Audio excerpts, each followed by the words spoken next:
President Rodrigo Duterte says he is ready to meet with U.S. President Barack Obama on the sidelines of next week's ASEAN summit in Vientiane, Laos. According to him, he is willing to talk about any topic, adding that in case of human rights, Obama must listen to him first. More details of this report from Rocky Ignacio. President Rodrigo Duterte got his final briefing with his upcoming participation to the 20th and 29th ASEAN and related summits in Laos, People's Democratic Republic next week. Director Salvi Patron from the Office of ASEAN Affairs in the Department of Foreign Affairs conducted the final briefing for the President in Malacanang. In his interview with media at the NAIA Terminal 2, the President said he is preparing for his first attendance in the summit as the country's leader. Laos will turn over the chairmanship to the Philippines for the hosting of the 2017 ASEAN and related summit. Other global leaders to attend the yearly summit are U.S. President Barack Obama, Russian President Vladimir Putin, and China's leader. President Duterte expected to meet President Obama on the sidelines of the ASEAN leaders meeting. You could wish any topic at all, and I'm ready to talk to him. Sir, just to clarify, are you willing to meet with him in Laos? To talk to him? Apo. Of course.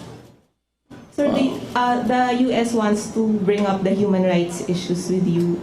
Are you willing to discuss that, and what do you intend? Depends to what degree. You must, because they must understand the problem first before we talk about human rights. I would insist, listen to me. This is what the problem is. Then we can talk about it. The President also confirmed his meeting with Chinese leader in Laos amidst territorial dispute in the West Philippine Sea.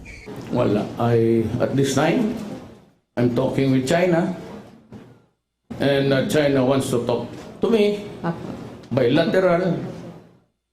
If it's good, and if it's to the advice of my team, the military, the police, and these guys at likod ko, they would say, larga tayo. It's always a cabinet decision.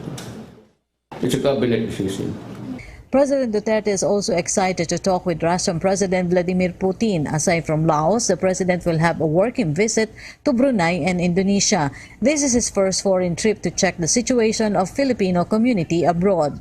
For PTV News, Rocky Ignacio. Bumati na rin kay incoming President Duterte si U.S. President Barack Obama. Sa kanilang pag-uusap, tiniyak daw ni Duterte kay Obama na mananatiling magkaalyado ang Pilipinas at ang Amerika. Gayunman, magiging bukas daw ang susunod na Pangulo sa pakikipag-usap sa China. Live mula sa Davao City, may report si Cedric Castillo. Cedric. Jessica, matapos tawagan ni U.S. President Barack Obama ay isa pang high-level meeting ang naganap dito sa Davao City sa pagitan naman ni incoming President Rodrigo Duterte at ng ambassador ng Russia. Sa kalagitnaan ng eksklusibong one-on-one interview ni GMA News anchor and host Jessica Soho kay incoming President Rodrigo Duterte kagabi, natigil ang pagsagot ni Duterte sa mga tanong. Tanungin ko kayo. Do you have? Sige po, sige po. Ops, mikropono. Humingi ito ng paumanhin dahil may tawag daw sa telepono na dapat niyang sagutin. Pagbalik ni Duterte. Guess who called? Sino, sir? Well, it is someone who would necessitate or do demand that you stand up immediately and answer. Sino, sir? Pope? Obama. Obama. I will tell you later. Pagkatapos ng one-on-one interview, sinabi na ni Duterte kung sino ang tumawag. President Obama of the United States called me to extend his best wishes. Congratulations. Sir, cordial ba usap niya? Yes, of course, he's the President of the United States. I'm quite honored. Besides President Obama, may iba pang state leaders na tumawag na po sa inyo? Well, of course, wala. Si Duterte magsisimula pa lang ang termino. Patapos na sa Nobyembre ang administrasyon ni Obama. Tiniyak daw ni Duterte kay Obama na nananatiling kaalyado ng Amerika ang Pilipinas. Sa issue ng agawan sa teritoryo sa West Philippine Sea, sinabi ng China na hindi dapat nakikialam ang Estados Unidos. Noong campaign season, sinabi ni Mayor Duterte na kung hindi mareresolba ang territorial dispute sa loob ng susunod na 2 taon, sa China na siya direktang makikipag-usap. Sa pagtawag ni Obama, tila hindi nagbago ang paninindigan ni Duterte sa issue ng West Philippine Sea. Bukas daw siya sa pakikipag-usap sa China kahit pa hindi sang-ayon dito si Obama. I gave him an inkling that, well, I would agree to just go with you, but if it goes on still waters, I said there's no sail to move there's no wind to move the sails. I might opt to go bilateral. Tugon daw sa kanya ng US President. I mean, you should wait for the result of the arbitration. Noong Lunes, nakausap na ni Duterte ang ambassador ng China. Nang tanungin ng media si Chinese Ambassador to the Philippines, Zhao Jianhua, kung napag-usapan nila ni Duterte ang West Philippine Sea, ngumiti lamang siya at hindi sumagot. Ngayong araw, nagtungo sa Davao City ang ambassador ng Russia para makipagpulong kay Duterte. Ayon sa political analyst na si Professor Richard Heydarian, inaasahang magkakaroon ng balanse sa relasyon ng Pilipinas sa China at sa Amerika sa ilalim ng liderato ni Duterte. Mahalaga na meron kang equilateral distance at ang mahalaga na open ka to courtship and benefits from both superpowers. Sang-ayon din si Heydarian sa posisyon ni Duterte na maging bukas sa bilateral talks sa China. I think napaka-realist, napaka-pragmatic din si Mayor Digong in the right way. In a sense na na-realize niya na we have to reach out. Posible naman daw kasing pagsabayin ang arbitration, multilateral talks at bilateral talks. Jessica, matapos yung exclusive one-on-one interview nyo kay Mayor Rodrigo Duterte, hindi pa natin siya namamataan dito sa Davao City. May impormasyon tayo na tagtad ng meetings ang araw na ito para sa kanya, Jessica.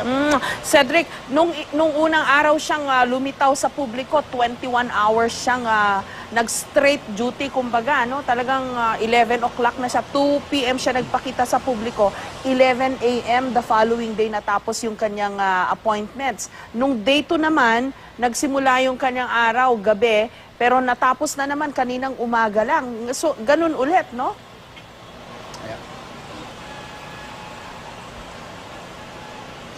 Tama yun, Ma'am Jess. Actually, may yung ilan sa mga natatanong natin na mga nagko-cover galing sa Manila, parang medyo mahirap paniwalaan talaga. Hindi natin maisip kung paano yung isang 71-year-old ay kinaya yung 20-21 hours sa dire-diretso na 60 appointments yun, Jessica. Although yung mga kasamahan natin sa media na dito mula sa Davao City, sinasabi nila ay normal na normal sa kanila yung ganitong lifestyle, if you can call it that.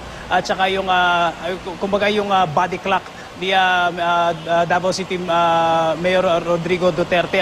Although ang sinasabi naman ng kampo niya, kapag nagsimula na siyang mag-occupy o pag sinimula na niya yung kanyang trabaho bilang susunod na Pangulo ng Pilipinas, ay mukhang kakailanganin din talaga niya mag-adjust ng kanyang schedule dahil okay yung sleeping hours siya. But nakausap natin kanina madaling araw, pagkatapos ng ating exclusive interview dyan kay Mayor Duterte, ang sinabi niya is kung kakailanganin niya na manatili yung ganitong sleeping habits siya, basta kailangan lang daw niya ay 8 hours na tulog, Jessica. Okay.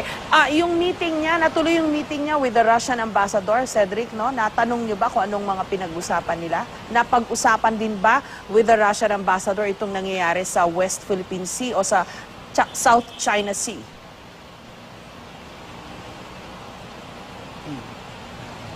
Tama, Jessica, natsempohan ng ating team mula sa GMA News Online ang ambassador mula sa Russia at ang nabanggit sa atin itong takbo ng interview nila is handa raw, sinabi daw ng Russian government na handa raw sila na paigtingin pa yung ties o yung relasyon sa pagitan ng Russia at ng Pilipinas. Tinanong hininga ng komento ang Russian ambassador tungkol sa sigalot sa West Philippine Sea.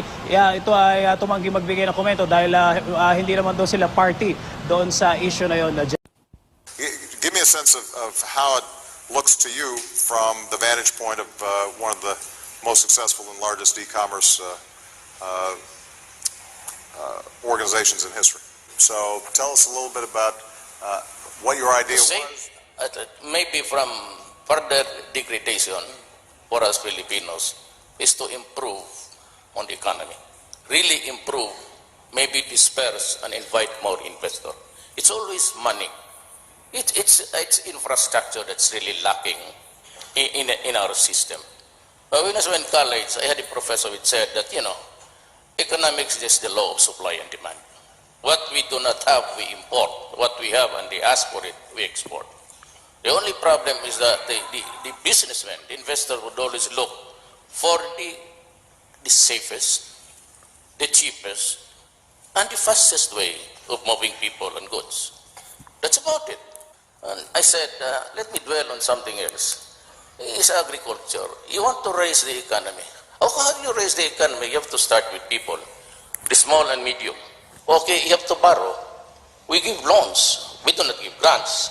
But the problem, I said, is if you do not improve on the law and order, because most of that money will not be invested in real estate. It could not be into manufacturing. It's just what trading, small business. Oh, how do they thrive?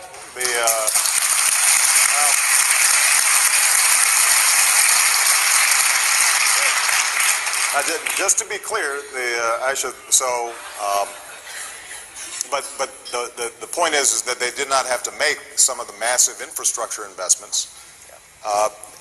This is part of the reason why the old idea of development and environmental sustainability, I think, is outdated. What have been the biggest challenge for you in terms of scaling up? I was able to do it. Pagka-presidente ako, pag sinabi mo, ang ina ka, huminto ka. Huminto ka. Ako ang presidente, pag sinabi ko sa custom, stop. Stop ka. Ihulog kita niya sa... Pag sinabi ko sa BIR, stop it, stop people, stop it. Unahin ko because I have to take control of our country. It's in disorder. Every facet of life, the Filipino, be the sidewalks, the highways, parking everywhere, I have to take